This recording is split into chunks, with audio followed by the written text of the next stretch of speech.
안녕하세요. 사연 읽어주는 남예입니다. 오늘도 와주셔서 감사합니다. 구독과 좋아요 부탁드리며 오늘의 여성 사연자분 사연은 제가 소개해드리도록 하겠습니다. 많은 청취 부탁드리며 오늘의 사연 바로 시작하겠습니다. 제가 한창 이런저런 남자들 만나고 연애하고 다닐 때 저희 엄마가 해주신 말이 있었어요. 연애할 때는 100가지 중에 99가지가 좋아도 한 가지가 싫으면 헤어지는데 결혼은 100가지 중에 99가지가 마음에 안 들어도 하나만 마음에 들면 살게 된다는 그런 말씀이었죠. 그때 제가 엄청 그 말을 비웃으면서 이렇게 대답을 했었습니다. 엄마, 차라리 연애할 때는 같이 살 거 아니니까 이것저것 다 참아주지 않겠어? 결혼이야말로 하나라도 아니면은 바로 헤어져야 되는 거 아니야? 그게 그렇게 말처럼 쉽니? 살아봐라, 그게 되나?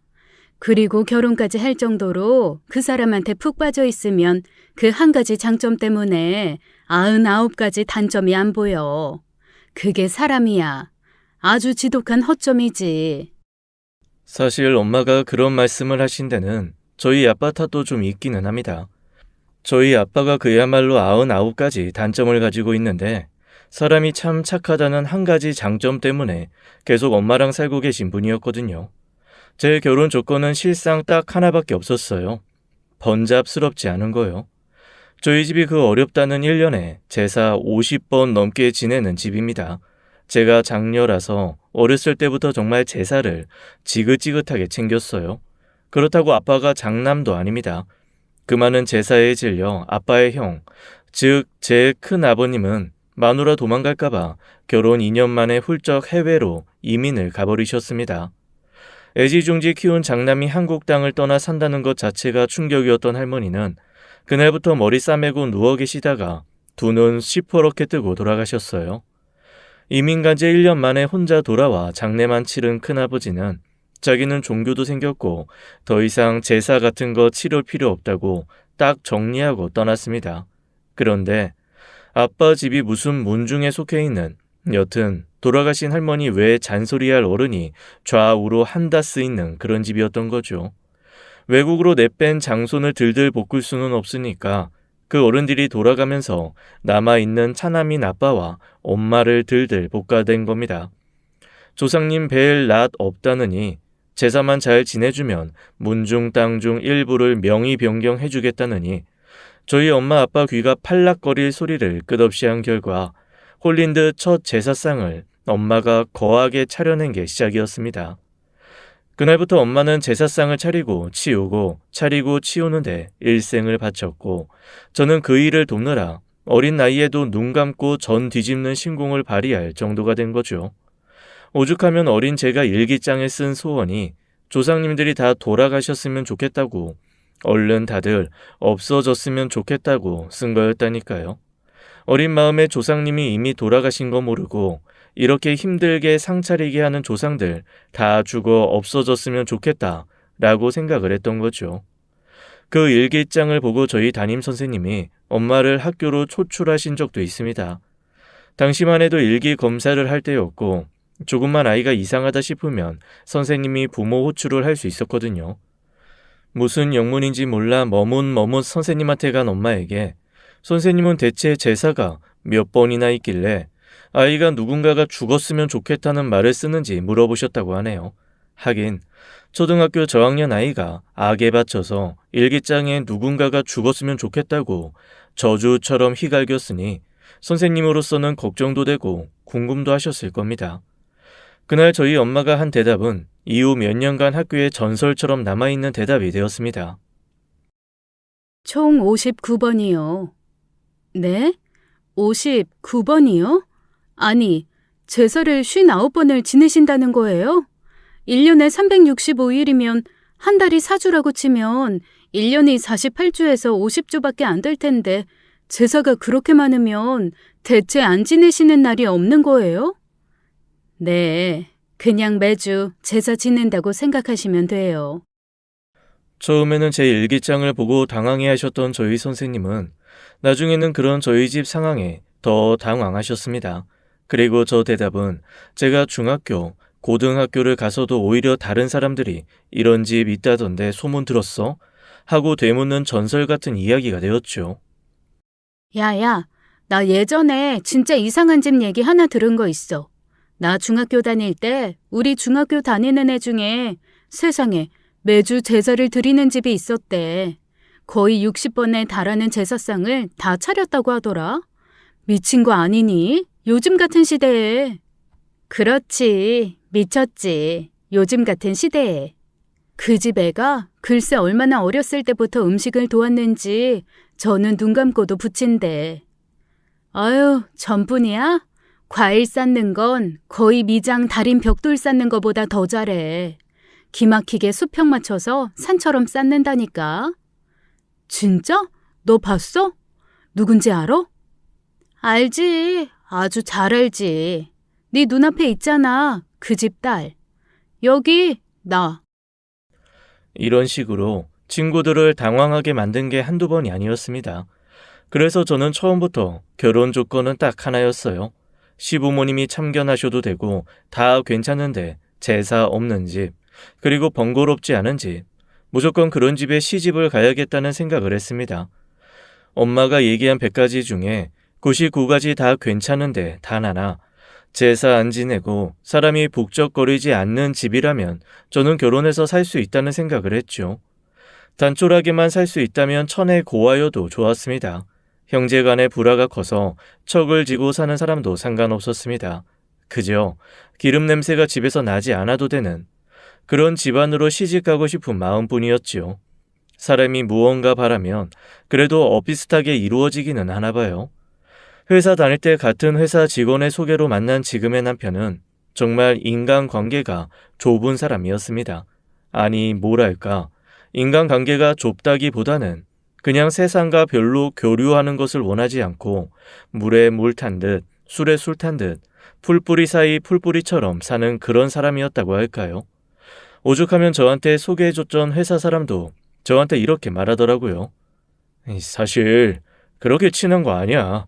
나도 중국으로 여행 갔다가 그냥 우연히 같은 숙소에 묵으면서 알게 됐는데 한두 번 만나서 밥 먹으니까 뭐 사람이 나쁘지 않은 것 같더라고. 에? 잘하는 사람이 아니에요? 남자들은 원래 술 몇 번 마시면 잘하는 사이 돼. 사람 괜찮아. 만나봐. 그리고 단촐하니 본인한테만 집중할 사람이 좋다며. 내가 볼 때는 딱 그럴 사람이야. 사실 그 얘기를 들으면서 살짝 당황하긴 했어요. 보통 사람이 자기가 잘 아는 사람을 누구 소개해주지 그런 식으로 오며 가며 만난 사람을 소개해주지는 않잖아요. 그런데 동료 말은 돈도 적당히 잘 쓰는 것 같고 남자가 과묵하고 늘 혼자 사색을 즐기는 것처럼 보여서 좋아 보였대요. 당시에도 사람들이 여기저기 때로 몰려다니면서 관광하고 쇼핑하고 그러다가 서로 싸우거나 연애하거나 하는 복잡한 관계 속에 얽히는 동안에도 홀로 관망하며 그 어디에도 속하지 않았다고 하더라고요.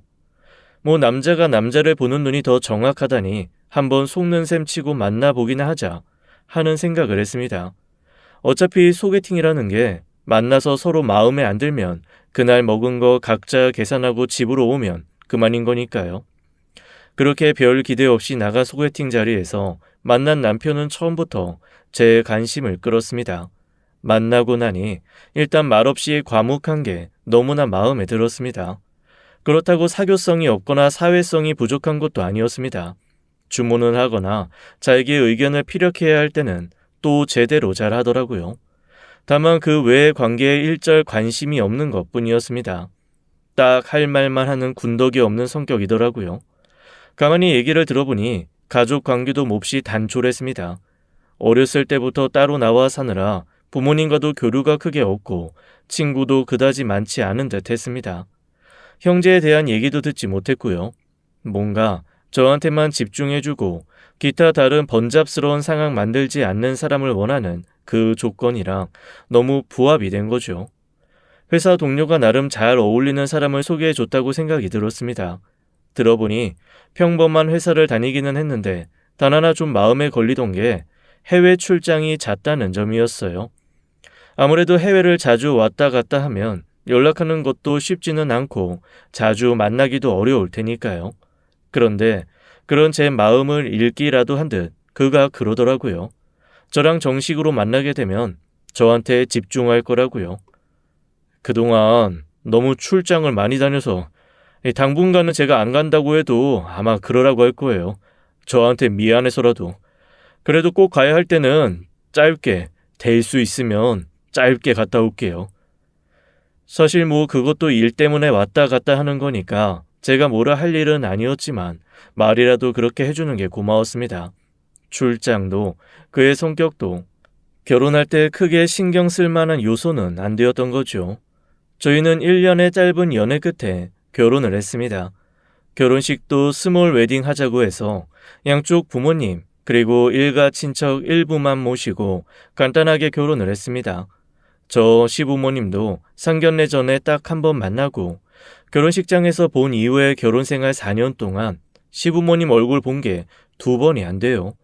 그래도 명절이나 이럴 때 한 번씩 가서 봐야 되는 거 아니냐고 그렇게 말할 때마다 항상 남편이 그러더라고요.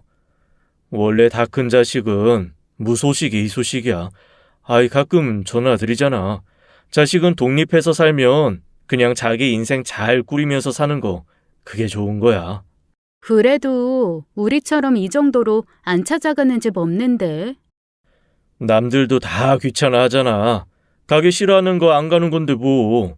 그리고 당신도 번잡스럽게 이것저것 하는 거 싫다고 그랬었잖아. 딱 좋은데 뭐. 아니, 그래도 이건 좀 너무한 것 같아서. 제가 우물우물 얘기를 하긴 했지만 남편은 정말 아무렇지도 않게 결혼해서 한 가정을 이룬 독립된 자식들이 자꾸만 부모 찾아가는 거 자기는 별로라며 진짜 시댁의 발걸음을 전혀 하지 않았습니다. 제가 계속 우길 수도 없었던 것이 시부모님도 똑같았습니다. 전화도 먼저 하시는 법이 없어서 안부 전화 드리면 얼른 끊으려고 하는 게 느껴질 정도였습니다. 그나마 저랑은 안부라도 묻지 제가 남편 바꿔드린다고 하면 됐다면서 먼저 확 전화를 끊어버리곤 하시더라고요. 이쯤 되면 무인도에서 고립돼서 사는 것과 별반 다를 게 없을 정도였죠. 회사 생활도 나름 오래 하고 성격이 아주 이상한 것도 아닌 것 같은 남편은 그렇다고 친구가 많은 것도 아니었습니다. 가끔 출장이라고 며칠씩 자리를 비웠지만 그 외에는 진짜 집에만 꼼짝없이 붙어있는 그런 사람이었어요. 오죽하면 제가 취미생활 해보지 않겠냐고, 이렇게 집에만 있으면 심심하지 않겠냐고 오히려 권유를 할 정도였어요. 평소에는 술도 안 마시고 다른 집 남편들이 좋아한다는 게임도 안 하고 정말 회사와 집 그리고 출장 그거 외에는 아무것도 하지 않았습니다. 여행도 좋아하지 않아서 어디 가는 거 진짜 싫어하더라고요. 특히 사람 많은 쇼핑몰 이런데 정말 싫어하고 신혼여행도 비행기 타는 거 자기 출장만으로도 너무 지긋지긋하다고 비행기 절대 타고 싶지 않다고 그래서 기차 타고 지방도시 2군데 순회한 게 전부였습니다. 뭐 그런 것만 제외하면 사실 너무나 완벽한 남편이었어요. 저한테 큰 소리 한 번 안 냈고 늘 다정하게 굴었으니까요. 그리고 연봉도 꽤 잘 받는지 매년 조금씩 인상된 생활비를 제게 갖다 주었습니다. 결혼하고 회사 그만두고 제가 살림만 했는데 남편이 저한테 바라는 건 딱 하나였어요. 밖에서 사람들 만나는 거 자기는 별로라고 여자들 몰려다니면서 쓸데없이 시간 보내는 것만큼 자기 한심스러워 보이는 거 없다며 그것만 하지 말아달라고 하더라고요. 제가 친구가 많은 것도 아니고 저도 그렇게 몰려다니면서 수다 떠는 걸 그다지 좋아하는 건 아니어서 남편의 말을 들어주기가 어려운 건 아니었습니다. 다만 쇼핑 싫어하는 남편 때문에 뭔가 물건을 사려면 항상 배달을 시키거나 아니면 저 혼자 얼른 가서 사와야 되는 것만 좀 불편했죠. 그런데 요즘에 진짜 배달 잘 되어 있잖아요. 어떨 때는 열흘 내내 아니 보름 가까이 밖에 한 번도 나가지 않고도 충분히 생활이 가능하더라고요. 외식도 싫어해서 항상 배달 음식만 시켜 먹었습니다.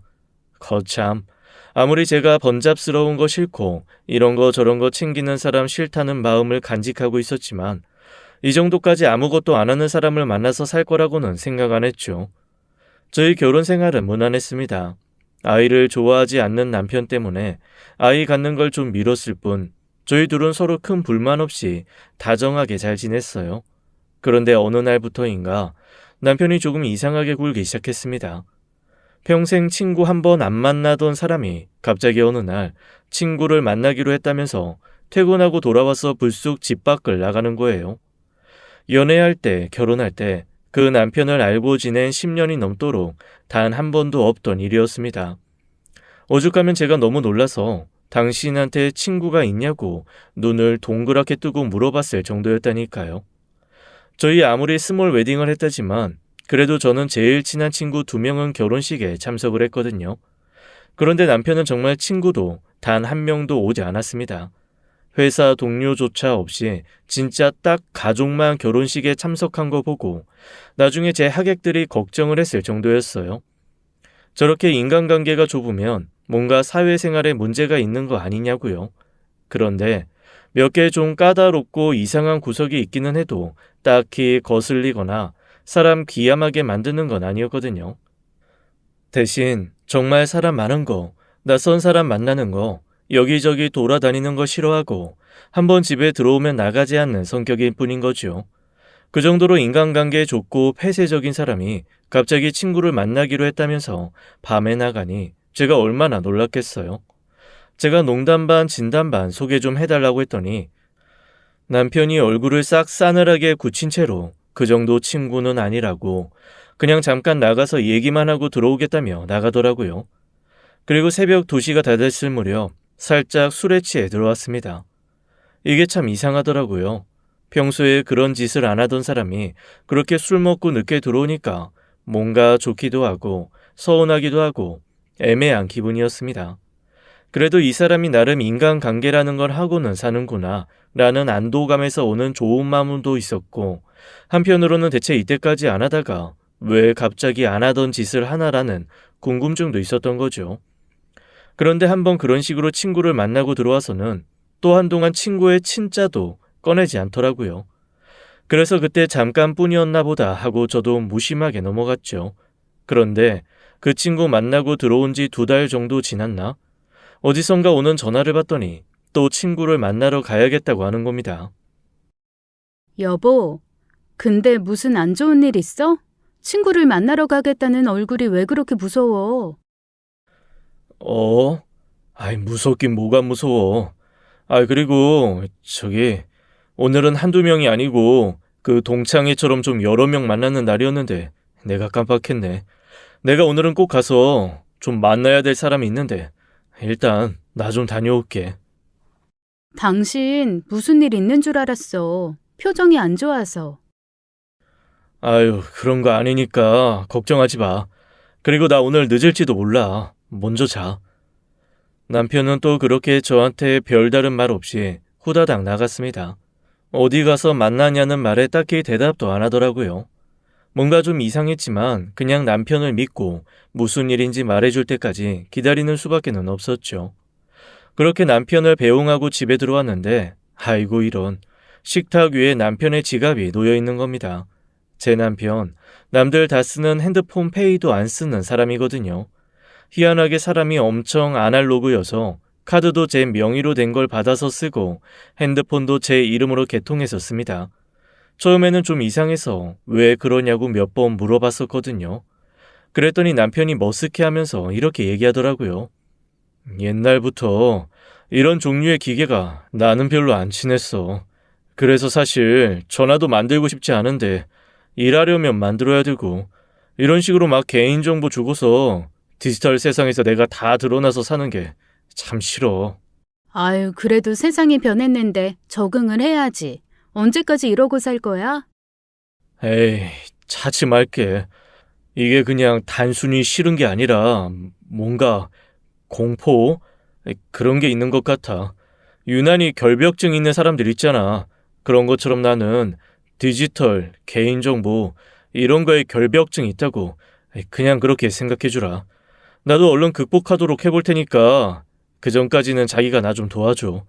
그래도 당수인이 있어서 내가 마음이 편하다. 사실 그 전까지는 엄마 이름으로 핸드폰 개통해서 쓰고 그랬거든.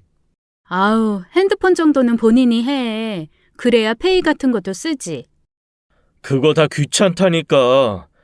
내가 저기 꼬박꼬박 핸드폰 요금은 줄게. 그냥 당신 이름으로 폰 하나 더 개통해서 내가 그거 쓰면 안 돼?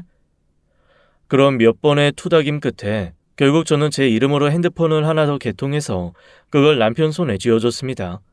제 친구들은 오히려 제 남편이 신기한 사람이라고 하더라고요. 보통은 아내가 자기 뒷조사하는 거 싫어서 어떻게 하든 그런 거 숨기는데 네 남편은 숨길 게 없나 보다라며 부러워하는 소리를 들으니 또 귀가 펄럭였습니다. 참 이상하죠. 남들이 부러워하니까 또 그게 나름 괜찮은 일인가 하는 생각이 들더라고요. 그렇게 제 남편은 카드도 핸드폰도 다 제 명의로 된 걸 씁니다. 그런 사람이 지갑도 없이 친구들을 만나러 나갔으니 얼마나 당황스러울까 싶은 거예요. 만약에 누군가가 밥을 사겠다고 하면 모를까, 그렇지 않으면 서로 나눠내야 할 텐데 친구도 별로 없는 사람이 그 상황에서 돈까지 없으면 너무나 민망하잖아요. 그래서 얼른 지갑을 들고 뛰쳐나갔습니다. 남편이 쓰는 핸드폰이 제 명의로 되어 있다고 했잖아요. 제가 처음에 개통할 때 위치 추적, 장소 공유 이런 어플을 하나 깔아놓은 게 있었거든요. 그걸 열었죠. 그랬더니 남편이 집에서 5정거장쯤 떨어진 곳에 있다고 나오더라고요. 얼른 그곳으로 갔습니다. 사실 조금 두근거리기는 했어요. 결혼식 때도 못 만난 남편 친구들한테 처음 인사하는 자리일 수도 있겠다는 생각에 그 번거로운 와중에도 얼굴에 뭔가 찍어 바르고 나갔습니다. 그런데 분명 남편의 위치가 찍혀 있는 곳에 도착을 했는데 뭔가 동네 분위기가 이상했습니다. 외국어가 가득한 간판들이 있었고 불도 거의 켜지지 않는 가게들이 많았어요. 딱 골목 하나를 두고 너무 음산하고 무서운 그런 분위기였습니다. 속으로 중얼거렸죠. 아니, 무슨 동창회를 이렇게 음침한 데서 해? 세상에, 귀신 나올 것 같은 분위기인데. 그렇게 두리번거리면서 남편을 찾기 시작했습니다. 사방이 조용한 가운데 어느 한 구석 약간 시끌벅적한 소리가 들리더라고요. 서로 얘기를 나누는 6, 7명 정도 되는 남녀 목소리였습니다. 그리고 그 사람들이 나누는 대화에서 중간중간 남편 이름이 나왔습니다. 제 남편 이름이 특이해서 동명이인일 경우는 거의 없거든요. 철박이 이 새끼 다 조지고 오는 모양인데? 우리 철박이가 한번 빡 돌면 빡 처리가 돼요. 그 자식들이 괜시리 나와바리 찝쩍거렸다가 오늘 다 저승길 예약인 거지 뭐. 그래도 우리 철박이 결혼 생활이 좋은지 사람이 유해졌어. 아, 진짜 빡치니까 그 얘기 하지도 마. 아, 미친놈. 필요해서 사는 건 줄 알았는데 진짜 좋은가 봐. 내가 아주 가만 안 둬 그냥. 야, 네가 가만 안 둘 거면 어쩔 건데 뭐 어디 세컨드라도 하시게요. 어쩌나 우리 로라. 로라의 순정을 철박이가 철박철박 밟아버렸네. 야, 이 미친놈아. 너 말 다 했어? 뭔가 너무 이상했습니다. 분명 남편 얘기인 것 같았는데 전혀 서로 매칭이 되지 않는 이야기를 들으며 저도 모르게 홀린 듯 그 가게로 걸어 들어가기 시작했습니다. 머리로는 일단 이 자리를 피해야 한다는 사인이 왔는데 정말 아무 생각 없이 다가가고 있더라고요.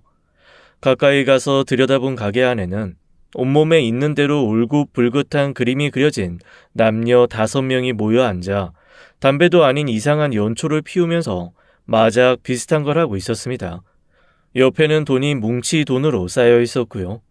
제가 다가가자 거기 있던 사람 중 하나가 당황한 얼굴로 누군가를 불렀습니다. 뭐야 이거 야 외부인 들어왔잖아. 너 일 똑바로 안 해? 그러자 헐레벌떡 뛰어온 사람은 아직 덩치가 곰처럼 큰 한 남자였습니다. 뭐야? 외부인이 어떻게 여길 들어와? 앞에 관리 어떻게 하는 거야? 너 한번 죽어볼래? 죄송합니다. 지금 문 점검하는 중이어서 잠깐 열었는데 그새 들어온 모양이에요. 어떻게 처리할까요? 우리 아줌마가 가만 보니 여기 올 양반이 아닌데 뭐야 아줌마? 아, 죄송해요. 저는 제 남편한테 뭘 좀 전해주러 왔는데 남편 이름이 들려서. 아닙니다. 제가 뭘 잘못 들었나 봐요. 길을 잘못 들었어요. 가볼게요. 죄송합니다. 남편? 혹시 철박이?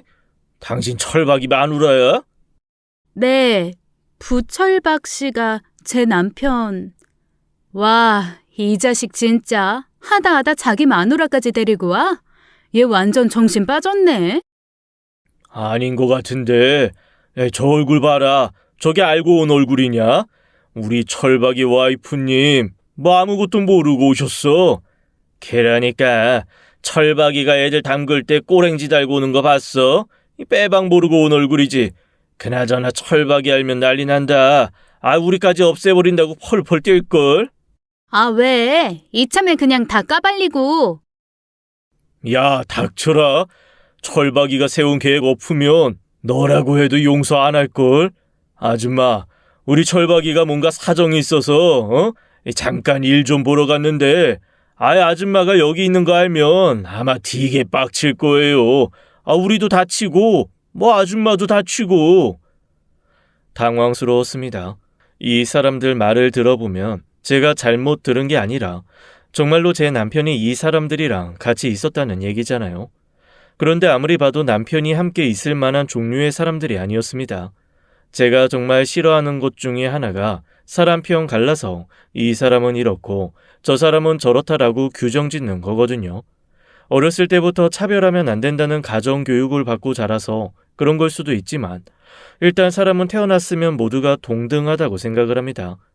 그래서 이 사람은 이렇고 저 사람은 저렇다. 이런 말 하는 것도 싫고 듣는 것도 싫고 제가 그런 생각을 하는 것도 싫어합니다. 그런데 그 순간 제게 든 생각은 이거 하나였어요. 우리 남편이 왜 저런 사람들이랑 저 사람들이 어떻게 우리 남편을 알지? 너무나 안 어울리잖아. 분명 뭔가 잘못된 걸 거야. 라는 생각이 들었습니다. 그런데 그게 제 표정에 고스란히 드러났나 봐요. 저를 위아래로 훑어보던 여자 하나가 갑자기 피식 웃더니 저한테 다가와서 제 어깨를 툭툭 치더라고요. 아줌마, 왜 남편이 우리 같은 사람들이랑 같이 지낼 리가 없을 거라는 생각을 했어? 아줌마 남편이 어떤 사람인데? 아줌마가 알고 있는 남편이 그 모습 그대로일 거라고 생각하는 거야? 설마, 이야, 우리 철박이가 이런 순진한 모습에 반해서 지금까지 데리고 사는 거구나? 그러자 남자 하나가 배실배실 웃으면서 저한테 시비 걸던 여자를 말리더라고요. 야, 너 철박이가 알면 혼나. 아줌마, 철박이 지가 필요 없으니까 가지고 다시 가요. 그리고 내가 내 친구한테는 아줌마 왔다는 얘기 안 할 거야. 그래봐야 아줌마한테 좋을 게 하나도 없거든. 그리고 괜히 그 자식 승질 내고 화내면 우리도 피곤해. 피차 피곤해서 서로 힘들어지니까 오늘 아줌마는 여기 온 적이 없고 우리는 아줌마를 본 적이 없고 그리고 아줌마는 오늘 일을 이 시간부로 싹 잊어버리는 거야. 그거 약속해주면 보내주고 뭐 아니면 뭐 저 뒤에 창고 구경 좀 하다 가시던가. 순간 겁이 덜컥 났습니다. 창고 구경을 하고 가라는 얘기가 정말 구경하고 가라는 얘기처럼 안 들렸거든요. 그곳에 얼마나 제가 머물러 있어야 할지 가늠이 안 되는 그런 느낌이었달까요. 제가 너무 황당해서 아무 말도 못하고 머뭇머뭇거리고 있으니까 저한테 비아냥거렸던 여자가 다가와서 제 어깨를 탁 잡고 귀에다 대고 속삭이더라고요. 알았으면 얼른 가. 내가 아줌마한테 아주 나쁜 짓 꾸미고 싶어지기 전에. 그때였습니다. 어디선가 시끌벅적한 소리가 들리면서 호루라기 소리인지 무슨 피리 소리 같은 것이 들려왔습니다. 그런데 그 소리를 듣자마자 제 앞에서 남편 얘기를 이죽거리며 하던 사람들이 일제히 용수철처럼 튀어올라 탁자 앞에 있던 돈을 쓸어 담아 밖으로 뛰기 시작했습니다. 그중 한 사람이 저한테 버럭 성을 내더라고요.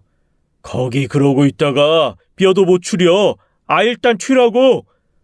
다리가 덜덜 떨리고 손이 축축하게 젖어왔습니다. 얼른 남편의 지갑을 들고 밖으로 뛰쳐나왔어요. 그리고 가게 근처 어두운 지붕 아래에 있는 곳에 주저앉았습니다. 빨리 어디론가 도망가고 싶었지만 다리가 떨려서 도저히 움직이지를 못하겠더라고요. 피리 부는 사나이가 부는 피리 소리처럼 슬그머니 이어지던 소리가 잦아들자 곧 경찰차 한 대가 경광등을 켜고 천천히 지나갔습니다. 골목 순찰을 하는 느낌이었어요. 죄 지은 건 없지만 들키면 안 될 것 같은 마음에 더욱 그늘진 곳으로 몸을 구겨 넣었습니다. 얼마나 거기 그러고 있었을까? 경찰차가 지나가고 약한 피리 소리가 다시 어두운 골목에 퍼지자 곧 다시 시끌시끌한 소리가 곳곳에서 새어나오기 시작했습니다. 아마도 뭔가 단속을 피하라고 사인을 주면 우르르 몸을 숨겼다가 단속 끝났다는 신호를 받고 다시 판을 벌이는 것 같았어요. 멍하게 앉아 생각을 정리하고 천천히 심호흡을 하고 있는데 그런 제 앞으로 남편이 껄렁껄렁하게 걸어가는 것이 보였습니다. 제가 어둠 속에 주저앉아 있다 보니 저를 보지를 못했어요. 그런데 너무 이상하게도 분명 남편인데 남편 같지가 않았습니다. 뭔가가 제 남편을 잡아먹어서 껍데기를 뒤집어 쓴 것처럼 너무나 낯설고 평소와는 다른 그런 모습이었습니다. 축 늘어진 민소매에 달라붙은 바지를 입고 그렇게 싫어하던 슬리퍼를 끄며 걷더라고요. 손이 까졌는지 붕대를 감고 있는 밖으로 피가 살짝 배어나와 있었습니다. 그러고 보니 그동안 종종 출장을 다녀오면서 손이나 다리를 다쳐온 적이 몇 번 있었어요. 자기 말로는 부지불식간에 어디 부딪혔다, 누가 치고 갔다, 그냥 좀 까진 건데 덧날까봐 과하게 붕대 감았다, 그렇게 말했는데 지금 보니 그게 아닌 듯 했습니다. 아까 친구들이라고 했던 사람들이 한 말로 미루어 보아 깡패가 하는 짓을 하고 다니다가 다쳐온 게 아닌가 싶더라고요. 저런 사람이 그렇게 순진한 척 해맑은 얼굴로 지난 몇 년간 저랑 사이 섞고 살았다는 생각을 하니까 갑자기 소름이 끼쳐왔습니다. 껄렁껄렁하게 제자리로 들어간 남편은 자리에 앉자마자 아주 거칠게 육두 문자를 쏟아내더라고요. 거리가 좀 멀어서 잘 들리지는 않았지만 다 손봐줬다, 다시는 건방지게 굴지 않을 거다, 그런 종류의 얘기인 것 같았습니다. 저는 혹시나 거기 있던 사람들이 제 얘기를 하지는 않을까 싶어서 덜덜 떨며 한동안 귀를 기울였습니다. 그런데 다들 게임에만 열중할 뿐 제 얘기는 안 하더라고요. 대체 왜 제 얘기를 하는 게 자기네들한테도 좋을 게 없다고 한 건지 알 수는 없었지만 일단 제가 왔다는 말 하지 않는다는 게 그냥 하는 말은 아니었던 건 확실했습니다. 짐작에 남편의 이중 생활이 들키면 자기네들한테도 좋을 게 없어서 다들 암묵적으로 숨겨주는 것이 아닌가 싶었습니다. 그날 저는 집으로 돌아와 남편에게 문자를 하나 보냈습니다. 친정 엄마가 갑자기 편찮으셔서 요 며칠 친정에 가 있어야 될 것 같다는 얘기였어요. 그러자 아주 한참 뒤에 남편이 장모님 많이 안 좋으시냐, 자기는 안 가봐도 되냐라는 문자가 오더라고요. 그래서 제가 괜찮다고 엄마가 제사 음식 너무 많이 하다가 드디어 폭발하신 것 같다라는 대답을 보냈습니다. 조금 있다 남편한테 전화가 오더라고요. 아주 다정한 목소리였습니다. 그런데 그 전화를 받는 순간 저는 사실 마음이 무너져 내리는 것 같았어요. 제가 남편을 찾아 그 이상한 공간에 갔을 때 너무 특이한 노래가 하나 흘러나오고 있었거든요. 누가 흥얼흥얼 하는 것 같기도 하고 흑흑거리면서 우는 것 같기도 한 기묘한 음악이었습니다. 아마 저희 엄마가 들었으면 땡중이 풋 콩중 먹고 배 앓는 소리라고 했을 법한 낑낑거리는 그런 음악이었어요. 그 공간에 있는 동안 그 음악이 몇 번씩 반복돼서 들렸는데 저한테 전화한 남편의 뒤로 계속 그 음악이 깔려 있더라고요. 주변에서는 남편이 통화를 하는 걸 알고 일부러 조용해 주는 건지 사람 목소리는 전혀 들리지 않았지만 그 음악 소리만큼은 뚜렷하게 들렸습니다. 사실 보고도 믿지 못하는 중이었거든요. 너무 어두워서 잘못 본 거다, 비슷한 사람일 거다 라는 0.001%의 희망을 가지고 있었습니다. 그곳에 남편은 없고 그 앞을 지나갔던 사람도 남편이 아닌 닮은 사람이고 그 사람들이 남편 친구가 아니었을 거라고 가졌던 기대가 산산조각나는 순간이었어요. 제가 보고 들은 그 사람은 남편이었습니다. 손에 뾰족한 것을 들고 아무렇지 않게 휘두르며 길거리를 걷는 사람, 육두 문자를 쏟아내며 그 무서운 사람들의 보스같이 구는 사람, 저한테는 철저하게 정체를 숨기고 놀랄 만큼 무서운 이중 생활을 하는 사람, 그게 제 남편이었습니다. 저는 그 길로 친정으로 바로 도망을 갔어요. 그리고 남편에 대해 알아보기 시작했습니다. 하지만 남편에 대한 정보는 그 어디에도 없었어요. 제가 찾을 수 있는 한계가 있었습니다. 시부모님께 여쭤보면 남편한테 그대로 얘기가 들어갈 것 같아서 대놓고 물어보지는 못하고 그냥 무작정 너무 오래 안 배워서 꿈에 나온다며 찾아갔습니다. 세상 어색하게 낯설게 저를 맞이해 주시는 시부모님은 몹시 안절부절하시더라고요. 결국 아버님은 원래 일정이 있었다며 저랑 인사만 나눈 채 밖으로 나가버리시고 어머니만 뻣뻣하게 굴며 저한테 말을 거셨습니다. 아유, 기철이랑 같이 오지. 왜 이렇게 혼자 왔어? 시어머니의 말씀에 귀가 번쩍 뜨였습니다. 기철이요? 기철이가 누구예요? 아이고, 아이고, 내 정신 좀 봐. 철박이 어렸을 때 태명이 기철이었거든. 아기 때 집에서 부르던 이름, 그게 익숙해서 내가 자꾸만 이렇게 다 큰 애 이름도 헷갈린다. 시어머니는 살짝 당황한 얼굴로 얼버무리셨어요. 어머님, 우리 그이 어렸을 때 사진 있어요? 어? 아니, 뭐 사진 남아있는 게 있나? 다른 집들은 다 어렸을 때 남편 사진 보고 그런다는데 저만 그런 걸 본 적이 없어서 너무 궁금해요. 사진 있으면 좀 보여주세요. 아유, 그러게. 앨범이 남아있나 모르겠네. 에이, 어딘가 있겠죠. 제가 찾아볼게요. 예, 아이고, 이것저것 뒤지지 말고 정리도 안 돼 있는데. 시어머니는 뭔가 그렇게 다 불안하고 마뜩찮으신지 제가 뭔가 집에서 찾으려고 돌아다닐 때마다 꼭 한 살 아이 보듯 저를 훑어보셨습니다. 그런데 그게 걱정되거나 불안해서 보는 눈빛이 아니라 뭔가 들킬 것 같아서 두려워하는 그런 느낌이었어요. 하지만 그러거나 말거나 꿋꿋하게 저는 장롱 깊숙이 숨겨져 있던 앨범을 찾아냈습니다. 어머, 어머님, 여기 앨범 있네요. 아유, 그러게. 거기 있네. 이사할 때 없어진 줄 알았는데 그게 왜 거기에 있었을까? 세상에, 드디어 제 남편 어릴 적 모습을 보게 되네요. 그렇게 연 앨범에는 어렸을 적 남편의 모습이 고스란히 담겨 있었습니다. 그런데 거기서 저는 이상한 걸 하나 발견했어요.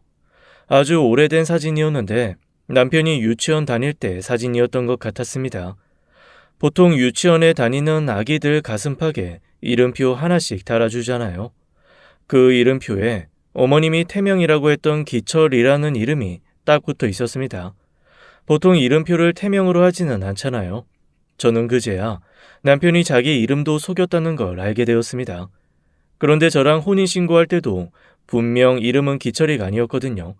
개명을 했거나 아니면 정말 나쁜 짓을 해서 신분을 도용한 거겠죠. 어쨌건 남편의 본명을 알아내고 저는 앨범을 집어넣었습니다. 아유, 그래도 어렸을 때 얼굴 하나 보니까 좀 속은 시원하네요. 어머님, 어떻게 나가서 맛있는 거 드실래요? 아유, 아니야. 집밥 먹어야지. 너는 그리고 저기 친정어머니 많이 편찮으시다며. 음식 좀 싸줄 테니까 가서 친정어머니랑 먹어. 응? 우리는 그냥 간단하게 알아서 먹을 테니까. 아유, 어머님 편찮으셔서 그것도 신경 쓰일 텐데 뭘 이렇게까지 왔어. 아니에요. 그이가 시간 되면 같이 왔으면 좋았을 텐데 그래도 저라도 와서 한 번은 어머님 뵙고 싶었어요. 다음에는 그이랑 같이 올게요. 그래. 아니, 저기 철박이랑 서로 시간 정해서 와. 네, 알겠습니다, 어머님. 그렇게 나오는 길 저는 남편에게 전화를 했습니다. 시어머님, 시아버님 뵙고 왔다고 그랬더니 남편이 적잖이 당황을 하더라고요. 자기한테 말도 없이 왜 갔냐고 하길래 그냥 친정 엄마가 편찮으신 걸 보니 부모님 살아계실 때 한 번이라도 더 찾아뵙고 싶은 마음이 들었다고 둘러댔습니다. 별 다른 거 없었냐고 물어보는 남편한테 별 다른 거 없었다고 했죠. 그냥 어머님하고 얘기 좀 하다가 당신 아기 때 사진 한두 장 보고 그냥 오는 길이라고 했습니다. 그런데 제가 어렸을 때 사진을 봤다고 했더니 남편 목소리에 조금 당황한 기색이 물들길래 갓난아기 때 모습이 지금 하나도 없다며 지금이 훨씬 잘생겨진 것 같다고 그냥 둘러댔습니다. 일단 남편의 본명은 알아냈지만 그걸 가지고도 제가 뭔가 할 수 있는 건 없었어요. 그렇다고 남편이 딱히 큰 죄를 저지른 흔적을 제가 찾을 수는 없으니 경찰에 신고를 할 수도 없는 거잖아요.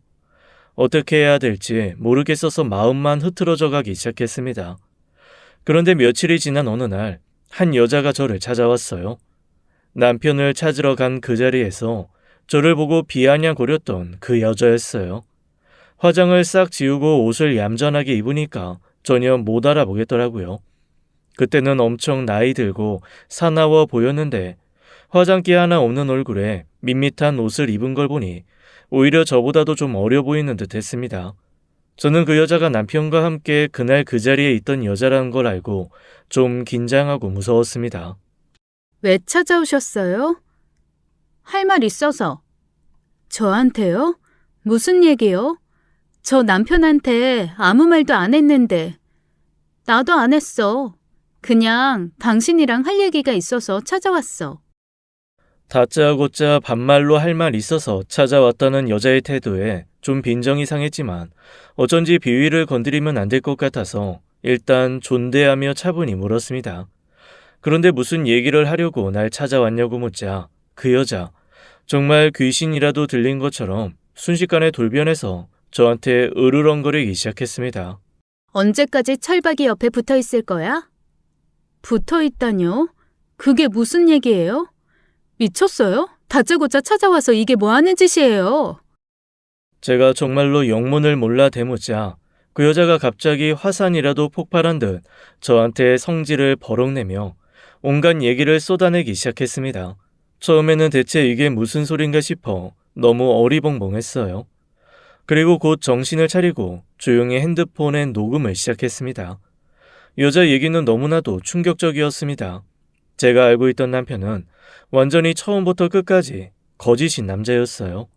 왜 친구가 없었는지, 그렇게 출장을 많이 다녀오면서 면세점에서 선물 한 번 안 사다 줬는지, 시댁은 왜 그렇게 연락을 안 하고 한 번을 가지 않았는지, 사람 많은데 왜 가기 싫어했는지 그 모든 이유가 한순간에 밝혀졌습니다.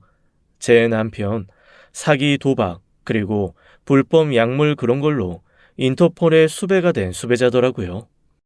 너 철박이에 대해서 아무것도 모르잖아. 난 걔 속속들이 다 알아. 걔가 사람 납치해서 장기 빼다 팔 때도 난 옆에 있었고 철박이 말 한마디에 여기저기 약 갖다 나르면서 목숨 건 것도 나야. 걔 오도 가도 못할 때 돈 퍼질러서 배 태워 한국 데리고 들어온 것도 나고. 그런데 왜 걔랑 사는 건 너여야 하는데? 너무 어이가 없었습니다. 그 여자 말에 의하면 사람이 저지를 수 있는 거의 모든 범죄를 저지르고 아닌 척 살고 있는 게 제 남편인 거죠. 그런 남편 옆에서 수년간 물심양면 뒷바라지했던 어둠의 세계 아내 역할인 여자가 더 이상은 그림자로 있고 싶지 않다며 제게 따지러 온 거고요.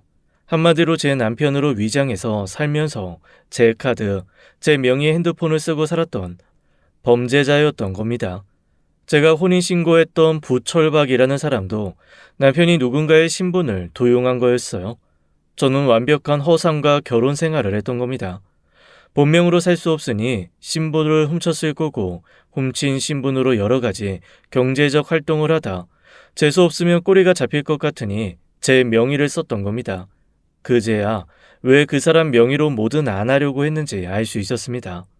악에 바친 듯 얘기를 쏟아낸 여자가 마지막으로 제게 쐐기를 박듯 던진 말은 이거였어요. 나 그 사람 아기 가졌어. 사실은 처음에 여자 하나 잡아서 정착한다길래 그래, 도망 다니려면 그것도 괜찮은 방법이다. 원래 가장 평범한 데 숨어 들어가야 튀지 않고 일상을 살 수 있으니 도망가는 방법 중에 평범하게 사는 방법 택하는 거 그거 꽤 괜찮은 방법이야 라고 찬성했거든. 혼인신고까지도 용서할 수 있었어. 보험이나 두둑히 들게 해서 어느 날 없애버리면 한몫 잡는 거니까. 그런데 얘가 당신이랑 안 헤어진다고 하대? 계속 같이 산대. 자기는 이게 편하대. 남편이 저랑 그냥 계속 살 거라고 했다고요? 우쭐해하지 마. 너 사랑해서 그런 거 아니야. 이중생활도 의심 안 하고 그냥 돈만 갖다 주면 고마워하고 만족해하면서 무던하게 사는 여자라고 편하다고 했거든. 너 철박이한테 가구 이상 아니야. 알아? 그래도 그 사람이 당신이 아닌 나랑 사는 건 이유가 있었겠죠. 놀고 있네. 그렇게 마지막 자존심 부리면 속이 시원하냐? 넌 가구고 난 여자야. 그러니까 애도 나랑 만들었겠지. 잘 들어. 내가 아이를 가졌다고. 철박이 아이. 나 당신보다 그 남자랑 훨씬 오래 알았고 내가 훨씬 잘 알거든. 그래서 이제 나한테 좀 보내라고. 놓아주라고. 발밑 땅에 지진이 일어나는 것 같았습니다. 너무 한 번에 많은 이야기가 들어오니 꼬인 실타래 한 문치가 제 가슴에 꽉 들어차는 것처럼 답답해져 왔습니다. 그 여자는 정말로 제 남편을 빼앗고 싶었던 모양이에요. 제가 조금 흔들리는 것 같으니까 어떻게 하든 남편을 포기시키려고 저한테 이런저런 증거를 다 알려주더라고요. 저도 여자지만 사랑에 눈먼 여자의 판단력은 참 어이없는 것이었어요. 그렇게 저한테 매달리다시피 남편을 자기에게 다시 돌려달라고 말한 여자는 자기가 찾아온 거 남편이 아는 순간 저를 가만두지 않겠다는 협박까지 남기고 사라졌습니다. 저는 그 자리에서 몇 시간 동안 꼼짝도 할 수가 없었습니다. 제 모든 시간이 다 부정당한 느낌이었거든요. 그래도 어쩌겠어요. 지금이라도 정신 차려야겠다는 생각에 얼른 녹음된 내역과 남편의 사진, 그리고 남편의 흔적들이 있는 물건들을 챙겨서 경찰서로 갔습니다. 정말 어이없게도 경찰서에 붙어있는 지명 수배자 포스터에 떡하니 남편이 있더라고요. 사기, 강간, 불법 도박, 살인미수. 붙어있는 사람 중에 가장 화려한 수배 목록을 가지고 떡하니 사진이 박혀 있었습니다. 그동안 이 포스터가 붙은 곳을 얼마나 많이 다녔는데 한 번이라도 제대로 봤으면 좀 더 일찍 의심을 했었을 텐데 말이죠. 왜 남편이 그렇게 저도 밖에 못 나가게 했는지 알 것 같더라고요. 자기 정체가 들킬까봐 겁이 났겠죠. 저는 경찰의 조언을 받아 변호사를 선임하고 이혼 절차를 밟기 시작했습니다. 수배자인 남편의 체포가 이루어질 때까지 저와 친정 부모님은 따로 안전하게 보호받을 수 있는 곳으로 옮겼습니다. 그 이후에는 일사천리였어요. 제가 말해준 그 가게 근처에 경찰들이 잠복해 있다가 불법 약물과 도박을 신나게 하고 있던 남편과 그 일당을 우르르 체포했습니다. 그 판에 같이 있었던 사람들 모두가 채소, 폭력과 살인미수 하나씩은 걸려있던 수배자들이어서 나중에 들은 얘기로는 그날 체포 나갔던 경찰들이 불패를 차렸다고 할 정도였대요. 몇 년을 헤매며 찾던 범죄자들을 일망타진한 날이라서요. 나중에 알았지만 남편은 도박과 장기밀매, 불법 약물로 몇 나라에서 수배가 된 중범죄자 중 중범죄자였습니다. 제가 수사 중에 가장 기가 막혔던 건 저한테 남편을 소개해 주었던 옛 회사 동료의 정체였어요. 그 사람도 중국에서 밀수를 주선하던 브로커였더라고요. 어떻게 한국으로 도망을 나오면서 그 역시도 신분을 세탁하게 된 거였고 중국에서 자기랑 일하던 남편에게 좋은 방법이 있다며 절 소개한 거였습니다. 정말 배신감에 온몸이 덜덜 떨렸습니다. 그 사람들이 봤을 때 저는 잠시 몸 숨길 안전한 반패막이 그 이상도 이하도 아니었던 거죠. 나중에 듣고 보니 제가 가진 조건이 그렇더라고요. 형제, 자매 없는 외동, 바깥 활동 즐기지 않는 것, 사교적이지 않을 것, 집에만 있는 것 지루해하지 않을 것 등 사람 눈에 띄지 않고 사는 것을 답답해하지 않는 거였습니다.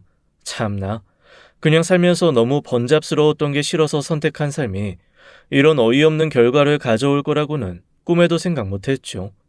수배 중이었던 남편은 국내뿐만 아니라 해외에서도 재판을 앞두게 되었습니다. 그 모든 과정을 저는 경찰과 변호사를 통해 들었고 남편과 직접적으로 얘기는 하고 싶지 않다고 했어요. 아마 몇 번 저랑 직접 만나게 해달라고 할 말이 있다고 한 것 같았습니다만 중간에서 잘 정리해 주신 듯 하더라고요. 그리고 친정 부모님에게는 그 사람이 갇힌 후에 비로소 모든 걸 털어놓았습니다. 엄마는 제 말을 듣다가 기절하셨고 아빠는 다 들은 후 과호흡으로 쓰러지셔서 한동안 숨을 쉬지 못하셨습니다. 두 분 다 며칠 병원에서 수액을 맞으며 몸조리를 하셔야 했습니다. 기절해서 깨어난 엄마의 첫 마디는 절규 같은 이 말이었어요. 그렇게 평생을 자손 복받게 해달라고 조상제사 챙겼는데 이게 그 답이야? 이게 그 답이냐고. 내가 앞으로 제사 챙기면 미친년이다, 미친년. 그러면서 엄마는 그 오랜 시간 엄마의 목숨처럼 붙들고 있던 제사를 한순간에 다 때려쳤습니다. 그래도 부모님 제사는 명절과 돌아가신 날 정도 챙겨서 드려야 되지 않냐는 아빠에게 한 번만 더 제사에 제자만 꺼내도 이혼이라며 아주 강하게 나가시더라고요. 엄마의 그런 모습을 한 번도 보지 못한 아빠, 살짝 깨갱하면서 더 이상 우리 집에 제사는 없다라는 선언을 하셨죠. 저의 이 사건이 불러온 유일한 좋은 일입니다. 저는 변호사님의 조언을 받아 이름도 개명하고 이사도 갔습니다. 그리고 조금 돈이 모이면 눈, 코, 입도 좀 성형을 하려고요. 워낙 그 사람이 지은 죄가 많아서 한동안은 감옥에서도 못 나올 거고, 감옥에서 나온다 한들 저를 쉽게 찾아내기는 어렵겠지만 어쨌건 제가 할 수 있는 주의는 다 해볼 생각입니다. 참 지금 와서 생각해보면 친구가 없다고 좋아할 일도 아니었고 번잡스럽지 않다고 반가워할 일도 아니었는데 그때는 제가 뭔가 쉬었었나 봐요. 나중에 알고 보니 시부모님은 모든 걸 알면서도 자기 자식이 감옥 갈까봐 쉬쉬 숨기고 도와주셨던 거였더라고요. 제가 뒤졌던 앨범이 있던 곳에서 남편이 숨겨둔 불법 약물이 발견되고 각종 범죄에 사용했던 도구도 발견되어 그분들도 방조죄로 처벌을 받게 되었습니다. 아, 저를 찾아왔던 여자는 가장 안 좋은 말로를 맞이하고 말았습니다. 아마 저를 찾아왔었다는 사실을 남편이 알게 되었나 보더라고요. 경찰에게 나중에 그 여자 임신했다고 찾아왔다는 말을 했는데 다 체포했지만 그 여자는 찾지 못했다고 했습니다. 그래서 처음에는 어디 멀리 도망이라도 간 줄 알았죠. 하지만 몇 주 뒤 근방에 안 쓰던 창고에서 꽁꽁 묵힌 채 물 한 모금도 못 마시고 세상을 떠난 시신으로 발견되었습니다. 그 여자를 묶었던 밧줄에서 남편과 그 일당의 흔적이 발견되었다고 하니 아마 저를 찾아온 게 발각되었거나 아이를 가졌다는 사실을 알고 나서 그렇게 한 게 아닌가 싶은 생각이 들었습니다. 일이 이렇게 되고 나니 정말 아무도 믿을 수가 없더라고요. 저는 한동안 정말 혼자 책 보고 영화 보면서 시간을 보냈습니다. 남편이, 아니, 그 극악무도한 범죄자가 저를 찾지 못할 방법을 고민하며 하루하루 시간을 보냈습니다. 주변에서는 어디 여행이라도 가라고 했지만 일단 저와 제 가족의 생각은 지금 간에 언제든 출동할 수 있는 경찰이 있는 곳에 머무르는 게 낫다는 거였어요. 이렇게 불안함을 안고 사는 건 제가 한 선택에 대한 책임이자 흔적이겠죠. 앞으로 어떻게 살아야 할지 조금 막막하기는 하지만 그래도 저와 제 가족이 다치지 않고 끝나서 참 다행이에요. 솔직히 그 사람이 저지른 죄명을 듣고 너무 무섭고 소름 끼쳤거든요. 다시는 제 앞에 나타나지 않기만을 바랄 뿐입니다.